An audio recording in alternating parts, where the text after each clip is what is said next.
Episode की starting में दिखाया गया है कि किस तरह से सारी जगह तहस नहस हो चुकी है। लियू उठाने के लिए आता है वेई नैंग को। अब यहाँ पे वेई नैंग जो होती है वो फाइट के दौरान पे बेहोश हो गई होती है, जिस पर उसे याद होता है कि वो फाइटिंग कर रही होती है डीमंस के साथ, जिस पर वो बताती है कि वो एक डीमन थीफ से फाइट कर रही होती है, जिसने उसको ऐसा लगा कि सोल चुरा के भागा है वो।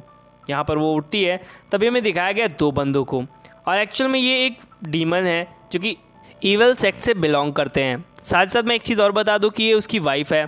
अब यहाँ पे फोंग एन को दिखाया गया है। अब ये जो बंदा है वो पहले 7 फैक्शंस के साथ था, ऐसा वो ढोंग करता है, लेकिन वो ईवल सेक्ट वालों के साथ मिलकर फाइट करता है अब 7 फैक्शंस वालों के खिलाफ, जहाँ पर हमें पता चलता है कि फोंग हेन जो होता है वो मिल चुका है ईवल सेक्ट से।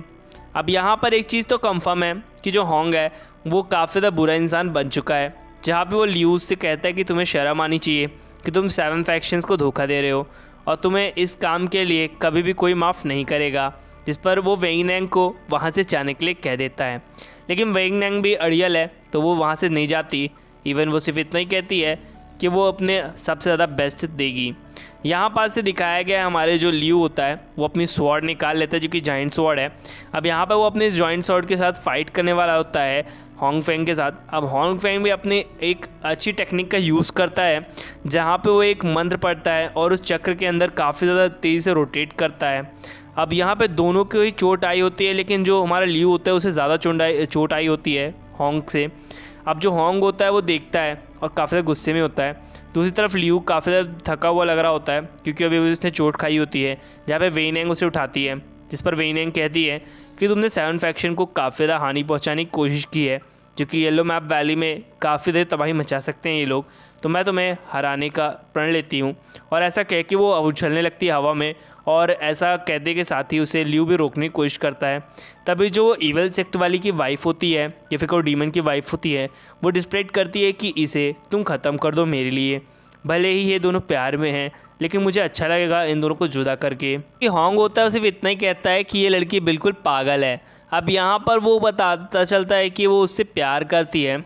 अब यहाँ पर सिर्फ वेई नैंग सिर्फ गुस्से में होती है इसलिए क्योंकि 7 फैक्शन को छोड़कर उसने ईवल सेक्ट को ज्वाइन किया था और सभी लोग उसको मारने पे तुले हुए हैं। तो होंग अपनी एक छोटी सी टेक्निक का यूज़ करता है और एक काफ़ी अच्छी बीम्स का यूज़ करते हुए जो वेई नैंग है उसके ऊपर छोड़ता है, जहाँ पे वेई नैंग भी अपने आप को प्रोटेक्ट करने की कोशिश करती है। तभी एक बीच में बंदा आता है जो कि दखल करता है और ये चीज़ ईवल सेक्ट वाले और देखते हैं।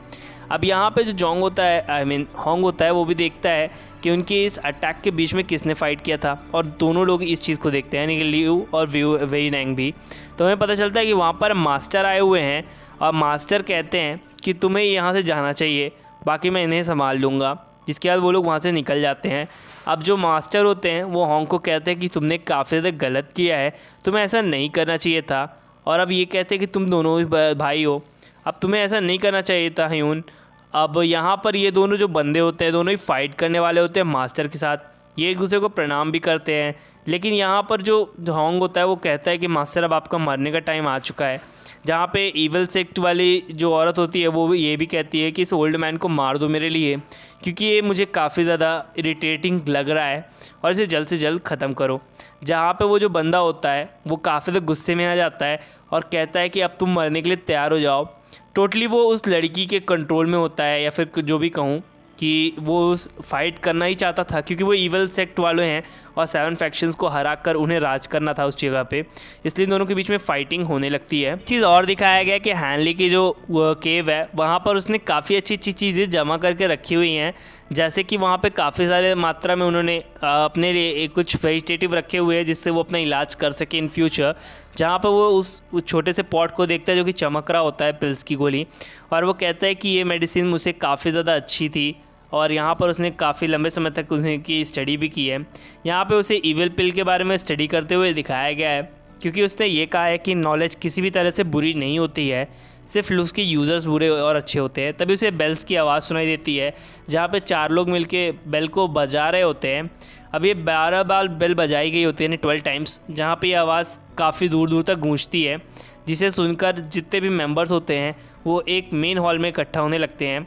अब यहाँ पर इस चीज़ को हैनली ने भी सुना था, इसलिए हैनली भी तुरंत की तुरंत उस जगह पर पहुँचता है, यानी मेन हॉल पे, ये देखने के लिए कि एक्चुअल में हुआ क्या है।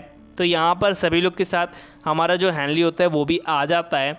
अब यहाँ पर 12 टाइम बेल रिंग होने का मतलब ये था कि युद्ध में ये लोग हार चुके हैं या फिर किसी तरह से इन पर आक्रमण हुआ है। तभी मास्टर को दिखाया गया है जो कि उस तरफ आते हैं और सभी लोग को शांत रहने के लिए कहते हैं कि एक साथ सब लोग खड़े हो जाओ और शांत रहो। और यहाँ पर वो एक चीज़ और भी कहते हैं कि 12 बार रिंग का मतलब ये नहीं कि हम लोग हार चुके हैं, अभी हम फाइट कर सकते हैं और अपने आप जगह को वापस ले सकते हैं। एक्चुअल में ये स्पिरिट बीस्ट माउंटेन की बात कर रहे हैं जहाँ पर टाइक्विन फोर्ट्रेस मतलब किला जो है वहाँ पर है, तो वो लोग चाहते तो उस जगह को जीत भी सकते हैं। हैनली अभी भी सोच रहा होता है कि उसे इस युद्ध की ज़रूरत है, और है तो फिर अभी तक हैन मास्टर ने उन्हें यानी कि हैन यान मास्टर ने अभी तक उन्हें कोई भी आगाह क्यों नहीं किया, इस चीज़ को सोच ही रहा होता है। तभी मास्टर कहते हैं कि सभी लोग मेरी बात ध्यान से सुनो, हम लोग एल्डर्स का वेट करेंगे। और सभी लोग एल्डर्स को रिक्वेस्ट करने के लिए नीचे की तरफ झुक जाते हैं। यहाँ पर एक चीज़ और थी कि ये लोग एल्डर्स को यानी कि एंसेस्टर्स को जब बुला रहे होते हैं उस टाइम पे हैनली सोच रहा होता है कि पता नहीं ये किसको बुला रहे हैं, जो कि टाइड ऑफ वॉर इतनी तड़ाके की वॉर चल रही होती है। तभी एक लाइटनिंग आके चमकती है सभी के ऊपर और हमें पता चलता है कि समय वहाँ पर रुक चुका है, या फिर कोई समय नहीं रुका है, एक्चुअल में लोग रुक चुके हैं उस जगह पे सिवाय हैनली को छोड़कर।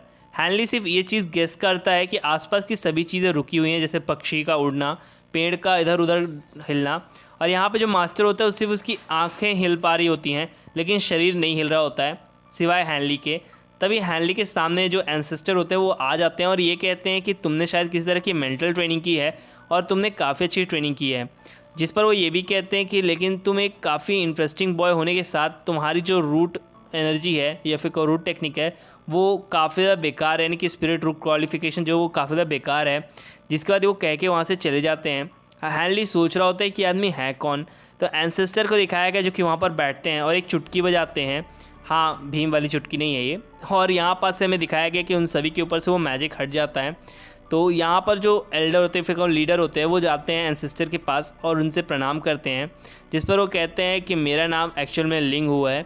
अब यहाँ पर जो एंसेस्टर होते हैं उन्होंने अपना नाम रिवील किया है कि वो येलो मैप वैली के ही रक्षक हैं और यहाँ पर वो काफ़ी समय से हैं। जिस पर जो हमारा लीडर होता है वो कहता है कि 100 ईयर्स से हमारा ये 7 फैक्शन अटका हुआ है, तो प्लीज़ इसे बर्बाद मत होने दीजिए। जिस पर वो कहता है युद्ध करके तुम मरना क्यों चाहते हो, युद्ध से कोई हासिल नहीं होगा। और ये कहते हुए लीडर को काफ़ी ज़्यादा पीटा जाता है। अब ल्यूंग हुन जो होते हैं यानी कि एंसेस्टर वो वहाँ से चले जाते हैं।